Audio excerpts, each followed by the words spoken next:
on the Vision Australia network through your favourite podcast service on 1197 AM in Adelaide. You're listening to Leisure Links. Well, the World Special Olympics Summer Games have finished. Such a big build-up, and now they're all over. Let's speak to their CEO, Pierre Comis. Pierre, great to catch up and welcome home. Thanks very much, Peter. It's been a big couple of weeks, but it's been a successful few weeks, so it's good to be with you to tell you more about it. Well, I guess particularly medals-wise, it's certainly very successful. The athletes would be delighted with that, wouldn't they? Look, absolutely. There's a couple of wonderful stories here. 64 athletes on Team Australia. As a team, they won 59 medals in Berlin. 15 of those were gold, 21 silver, 23 bronze. But when you consider the fact that we had some teams that won medals, the men's and women's basketball teams, for example, both winning medals, bronze, it means that all 64 athletes on the team have actually won a medal. They've all come home with a medal around their neck, which is just a wonderful achievement in its own right. Yeah, something to be very proud of and, tell family and friends and show family and friends for days, months, years to come, which is fantastic. We'll hopefully catch up we will catch up with some of the athletes in the ensuing weeks, Pierre, but what about from an overall point of view and Special Olympics Australia's point of view, and you're the CEO, of course, how did you kind of view the event and what sort of some of the take-home messages for you from the event? To summarise it very, very succinctly, it's been an amazing success, a wonderful demonstration of everything that Special Olympics stands for globally, which is inclusion of people with intellectual disability. That was on display in a big, big way. It's a big, shiny spotlight that was on Berlin for a week and a half. Many, many highlights and takeouts for me personally and professionally, walking out with the team at the opening ceremony in front of over 50,000 people at the Olympic Stadium in Berlin, which hosted the 36 Olympic Games. It was a wonderful goosebump moment for the entire team and the support staff. So that was absolutely fantastic and really set the tone for the Games. But some amazing individual performances, lots of medals won, as I've mentioned, but just getting out and seeing the joy on the faces of the athletes, the joy and the pride on the faces of the parents and friends and supporters in the stands. I had many conversations with them and they're just so proud of what their athletes were doing and achieving over there. But look, the real highlight for me, Peter, camaraderie, sportsmanship, really on display in Berlin. And a great example I'll give you is our 10,000 metre bronze medalist, Harry from Victoria, who led for 18 of the 25 laps of the track and then dropped into second place. And then right on the line, and I mean literally a metre short of the line, was pipped at the post and finished with a bronze medal. Now, ordinarily there'd be disappointment around that sort of a finish, being taken right on the line.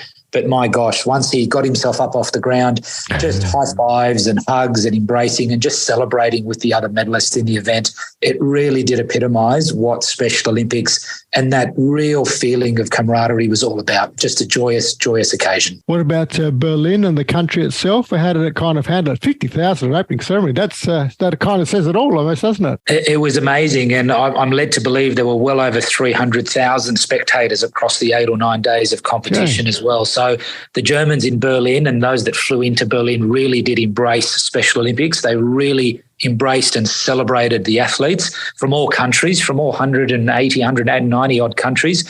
So that was wonderful. The city itself, these were like a green games. And so there were very few vehicles involved in transporting people around.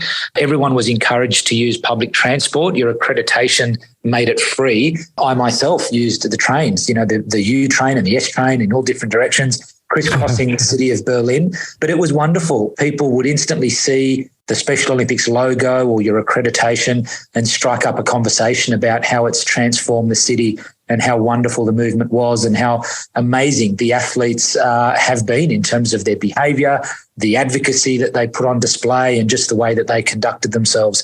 Berlin really did transform. It was a beautiful host city. That advocacy is such an important word, isn't it, Pierre? And I guess I call it subliminal advocacy where, a games like this kind of seeps into the psyche of those that are witnessing it, either close up or even from a distance, and all of a sudden it's, a bit more awareness of people with a disability, and that's got to be a good thing as well. Absolutely. And this is the power of the World Games. Because it's the largest multi-sport event on the planet this year, and it's so big in its own right with 7,000 athletes from all these countries. Alongside the sport competition that's on display are a range of other initiatives.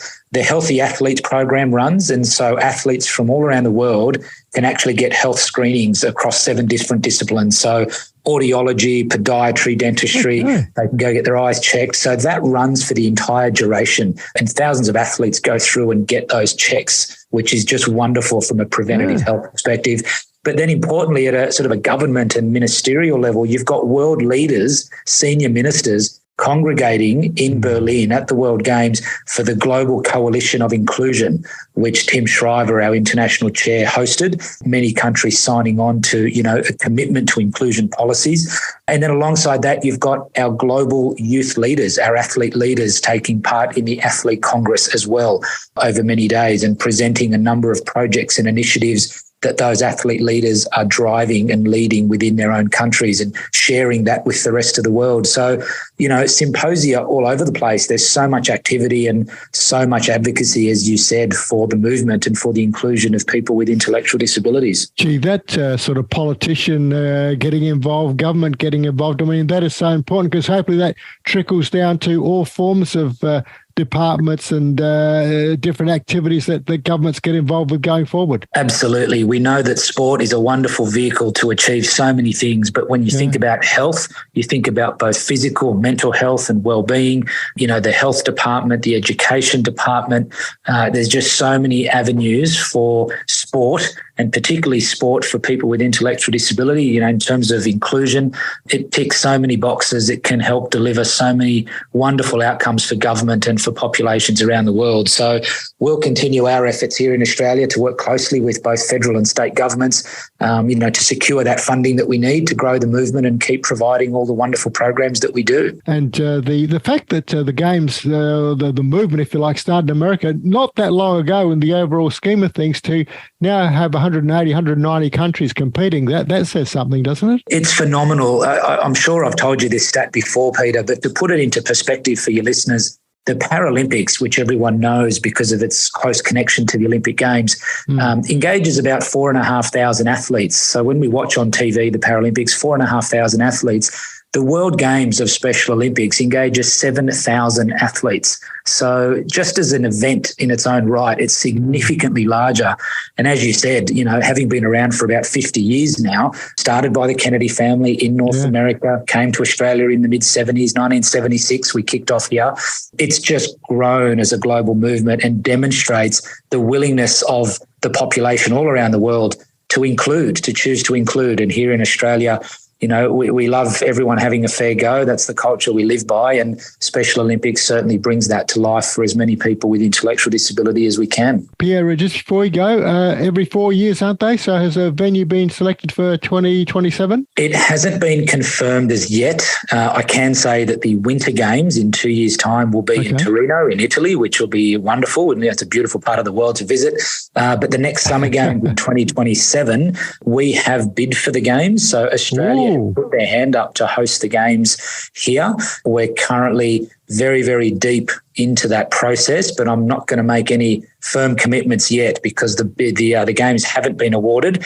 There's a few I's to dot and T's to cross, but we remain very hopeful and very optimistic that we're in with a good chance to hopefully host them here. And if not in 2027, then certainly in the very near future, I envisage that we will bid for and host the World Games here in Australia, which would just be such a catalytic event for driving inclusion right across the country. Oh, what a wathi. That sounds amazing. Well, Pierre, we'll definitely keep in touch with you on that. And as I mentioned, we'll certainly speak to some of the athletes in the next few weeks because that story certainly won't grow old.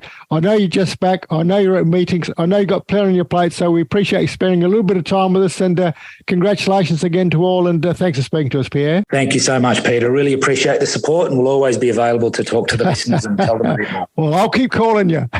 Good man. Thanks very much. Pierre Comis there, the CEO for Special Olympics Australia, with the Australian side coming back with 59 medals, 64 athletes. Every athlete at least coming back with at least one medal.